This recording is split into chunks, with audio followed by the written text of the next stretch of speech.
Hello, everyone, and welcome to the 26th edition of Things I Learned. I am your host, Lorenzo Melcher, and you may be thinking, about time. Did Lorenzo just stop learning things? No, I kept learning things. I just did not put out episodes. You know, it's been very difficult. It was very difficult to find time to put them out during football season. So I tried. So now I just waited. So hopefully I can get back in the groove here. I know I've said that before, probably after the 25th one. But here I am. Like I say on the big show, thanks for always doing whatever you can to help the podcast grow. If you want to be on the podcast, just email us at thenerdballpodcast@gmail.com. Search all the social medias. Just search the Nerdball Podcast. And I will go through numbers eventually. That's towards the end of the things I learned. So we'll just start it off because I should have been doing these a while ago, and now I'm not. So, number one, Friday Night Lights. I am recording this on Tuesday, November 4th, and we just, for most of you know, if you're listeners of this podcast, that I am a football coach at Perrysburg High School, and we had just got done playing our first round playoff game against Cleveland St. Ignatius, and it was the most fun game, most exciting game I've ever been a part of. Now, obviously, if I say that, you think, oh yeah, you won. And we did win. But it was the first game since I've been coaching that I've been a part of that went into overtime. So quick recap, we were down 10-3 at halftime. We came back, scored 14 unanswered points, and we're up 17-10. St. Ignatius scored a touchdown with about 20 seconds left. They tied it. I thought for sure they'd go for two, and maybe I should ask our head coach if he would have gone for two at that point. Like, you traveled almost 2 hours to play this game, and like, you had the momentum, you just scored, so would you have gone for two? I don't know, maybe, but that'd be a good question. I think I would. I think if I was that coach, I would have gone for two, but I guess in the moment you don't know. You like whatever you're feeling.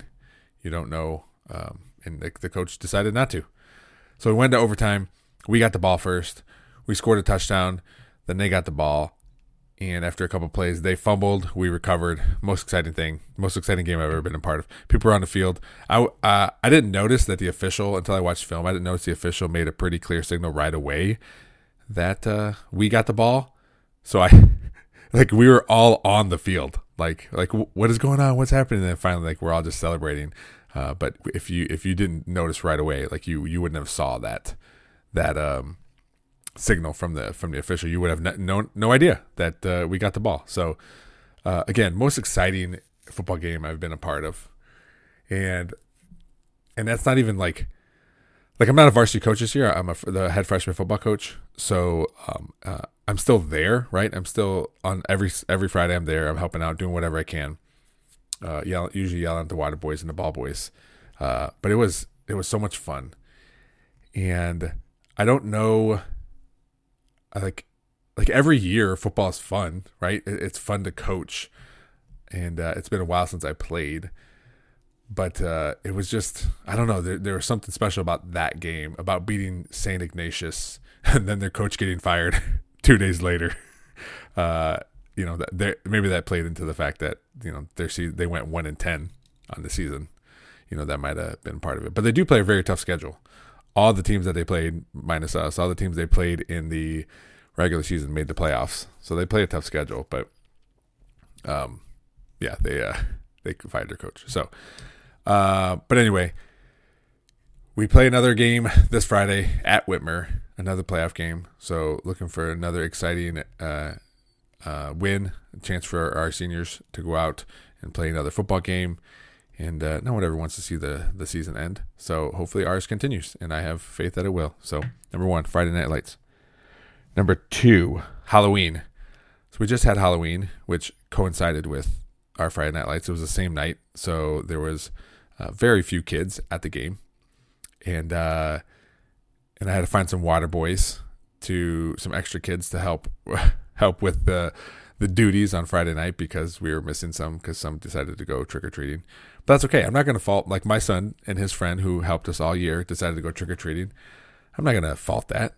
Like, he's a kid and he wants to go trick or treating. He turned 14 and and he still wants to trick or treat. He still wants to be a kid. He still wants to hang out with his friend. As much as he wants to be at the game, he wanted to do this thing that happens once a year. So I'm not going to bust chops over it. He had a good time and that's what I wanted. And my daughter had a good time too. And she ultimately came to the game and watched most of it. I think they came in the second quarter, her and my wife. So they were to watch most of it. But again, like, Halloween is fun. My son has a friend who their parents don't let them trick or treat after 12 years old. Like what? I don't understand. Like, is it a kid holiday? Sure, but your kid your kid be a kid for a while. Let them go out. Let them trick or treat. It's. I never once thought like, oh man, when is my kid gonna be done? I think I went trick or treating into high school. Like, I think maybe I was driving for sure because we went to another neighborhood. One of us was driving. And we were still trick or treating. People might have said a couple things to us, but for the most part, people were nice. We weren't causing problems. We just wanted some free candy, fill up our pillowcases, and be on our way. So, hopefully, you listen to this that have children that are getting a little older. Hopefully, you still let them go out trick or treating if they wanted to, and if not, let me know why. I'd be curious to know why you decided to not let your child go trick or treating. I know there's personal preferences out there, but I'd be interested because to me it was a no-brainer. I didn't even think about it, but and they were going with parents and with other kids, so it wasn't that big a deal either. So anyway, Halloween, number 2. Number 3, leaves. Maybe it's the dad in me that really enjoys fall and picking up the leaves. More so now because I have a riding lawnmower with a bagging system on it. That is wonderful. I did the leaves yesterday. It took me about 35 minutes to do my front yard and a backyard. Now, I had already done them once, so they were the first time it took a while to do because it was pretty thick, and this was not. But I don't know. It's not the leaf, like the picking up the leaves or the leaves themselves. That's not the cool part. For me, it's like making a swipe with my mower and looking behind me and seeing it clear of leaves. I hated it when I did it yesterday because it was windy, so more leaves kept blowing in. Not a whole lot, but more. So I didn't get that super clean look that I wanted, but I'll get there. And I also was running short on time, so normally I take a leaf blower in my hand, like a hand leaf blower, and go around the edge of the yard, blow everything more into the middle, so I can get everything. This time I did not. I just went where I could get where the big lawnmower could make it and get leaves that way. Is that a dad thing? Let me know. Let us know in the whether you're listening to this and you're commenting somewhere. If you're on YouTube, throw it in the comments. So is that strictly a dad thing to be like, let's pick up leaves, let's make nice lines in the yard, let's make it look like no leaves ever existed in the history of time? Because that's what I want to do. Let me know. Maybe I'm gonna guess it is a dad thing, but maybe I'm sure there's moms out there that are like, no, I like it too, but I don't know. Let us know. Like I said, I'll keep repeating myself. Anyway, number 3, leaves. Number 4, fire pit. My daughter and I late summer, bought firewood and put it in our little firewood holder that we have. I built a while ago. It's falling apart. I built it out of pallets. It's pretty cool. But it's out of pallets, so it's falling apart. We filled it up, and we just haven't had time to go out and have a fire. Actually, it was it kept, on the weekends, it would bump up into the 80s. I'm like, I'm not going to have a fire, just be sweating by it. So we haven't really had a fire in a while. There's been a couple nights where I've been able to go out there, I think once or twice, and sit and hang out by the fire. A lot of times if I'm outside mowing the yard or cleaning the garage, I'll start one. Just to throw stuff in there that I'm getting rid of, any garbage, or just I like the smell, of a fire. So I do start them, but it's to sit down and enjoy one, just few and far between.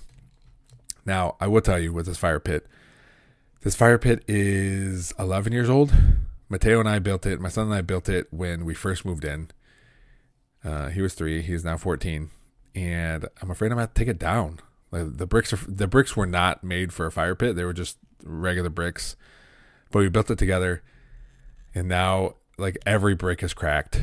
It's still holding its shape for the most part, but every brick is cracked.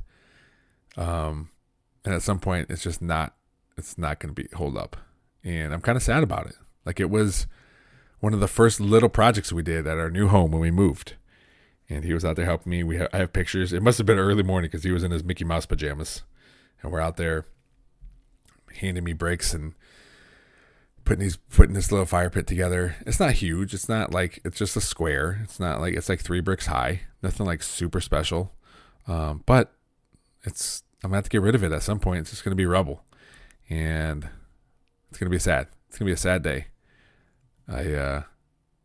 Now I feel like if I said, hey, Mateo, you want to come build a fire pit with me? He would, in between Clash of Clans games. But yeah, I when I go around it and see it cracked and think about it, I think it reminds me of seeing him that little, and it helped me. I can see us out there working on it and enjoying it for the first time. It was probably like really hot, but we wanted to have a fire anyway. So we lit one. But someday it'll be time to go. And just like every little project that one of the kids helped me on, it'll be done. And it's just part of time, part of history, part of what we do. It's dark right now as I film this or record this. But our playground is back there. That's going to go at some point. Our shed that the kids used to play in, there's a lot of things back there that at some point they're just going to be outgrown. And it'll be sad. Maybe I should have did this one at the end. Anyway, that was number 4 on things I learned. Fire pit. Number 5, the last thing I learned, numbers. So what's cool, and what I've noticed, I do talk about, if you listen to the big show that comes out Thursdays, and by the way, Thursday's episode is Katie Paul and Abigail Bartolo, 2 varsity volleyball players at Perrysburg High School. But I always talk about at the beginning when I'm doing my intro about how much I appreciate all the help, everything you do to help the podcast grow. I said at the beginning of this one. And it's much appreciated. And I say it because this podcast is growing.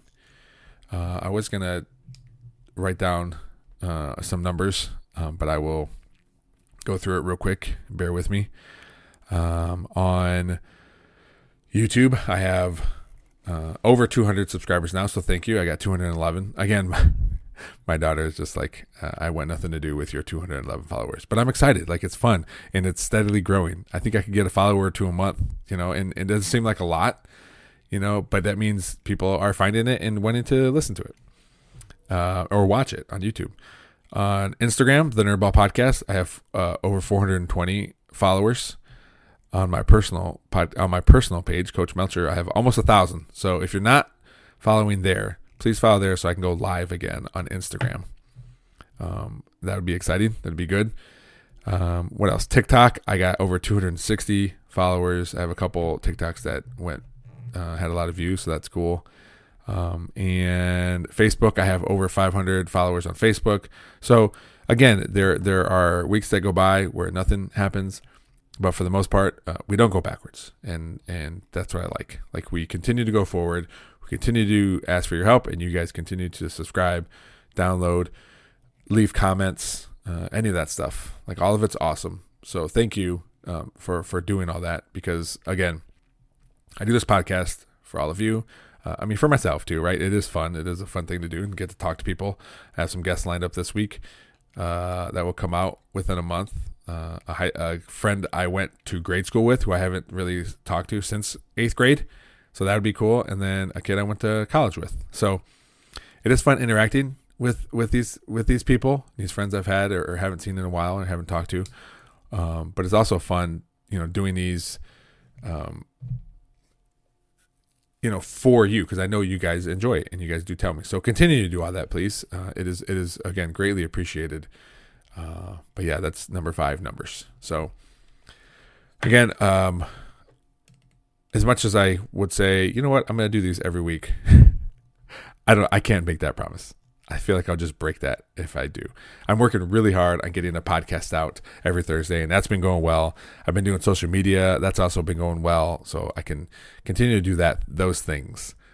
And hopefully I will continue to do this one as much as I can. So again, if you want to join me on Things I Learned or be a guest on the big show, the Nerdball Podcast, just email the nerdballpodcast@gmail.com or search any social media and you'll find us there, and you can message us through any of that. And if you're on something or listen to this right now, rate us, review, give us a review, type something out. That'd be great if you're listening right now on whatever you're listening to and they have a comment section or they have a review section for the podcast. Type out, why do you love the podcast? Love might be a strong word. Why do you like listening to the podcast? Are there things that you enjoy more? Are there types of guests you enjoy more? All these things will help me shape the podcast and continue to make it better and better for you, the listeners. So again, whatever you're listening, whatever app you're using, go to it, at least rate us 5 stars, comments, reviews, all that stuff helps people find the podcast. So I would greatly appreciate that. Again, I will try to do these as much as I can because I know it helps me reflect on the week too, which is good too, and almost cry apparently. So all right, thank you, I love you, and always keep learning.